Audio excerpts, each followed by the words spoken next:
হুতি বিদ্রোহীদের প্রতিরোধে গঠিত সৌদি নেতৃত্বাধীন প্রতিরক্ষা জোটে অংশগ্রহণ নিয়ে বাংলাদেশের অবস্থান স্পষ্ট করেছেন প্রধানমন্ত্রীর পররাষ্ট্র বিষয়ক উপদেষ্টা হুমায়ুন কবির। বলেছেন, এই জোটে যোগ দেওয়ার উদ্দেশ্য ইরানের বিরুদ্ধে যুদ্ধ নয়। পররাষ্ট্র মন্ত্রণালয়ের সাংবাদিকদের তিনি এসব জানান। বাব আল মানদেব প্রণালী লোহিত সাগর ও এডেন উপসাগরে নৌ চলাচলের স্বাধীনতা নিশ্চিত এবং আন্তর্জাতিক বাণিজ্য ও জ্বালানি সরবরাহের গুরুত্বপূর্ণ সমুদ্রপথ সুরক্ষায় নতুন একটি বহুজাতিক সামুদ্রিক প্রতিরক্ষা জোট গঠন করেছে সৌদি আরব। মাল্টিন্যাশনাল মেরিটাইম ডিফেন্স অ্যালায়েন্স নামের এই জোটে রয়েছে বাংলাদেশ সহ 14টি দেশ। রবিবার পররাষ্ট্র মন্ত্রণালয়ে প্রধানমন্ত্রীর পররাষ্ট্র বিষয়ক উপদেষ্টা হুমায়ুন কবির জানান, হুতি বিদ্রোহীদের প্রতিহত করতেই সৌদি নেতৃত্বাধীন এই জোটে রয়েছে বাংলাদেশ। তার দাবি, এটি ইরানের বিরুদ্ধে যুদ্ধে জড়ানোর পদক্ষেপ নয়। Relationship between Dhaka and Riyadh will be a strategic one. It will be a very strong relationship.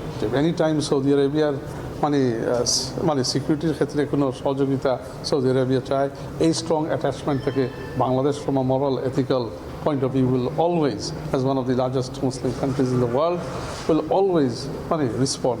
এছাড়াও এই উপদেষ্টা জানান, বাংলাদেশের মাটি যেন আন্তর্জাতিক শক্তিদের কনফ্লিক্ট জোন না হয় সে বিষয়ে সজাগ রয়েছে সরকার।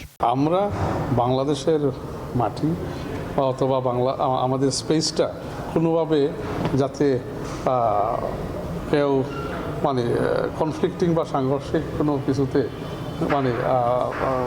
we won't let it be used for that purpose. Becoming a strong investment partner of China. So similarly with Western business investment, we will do the same.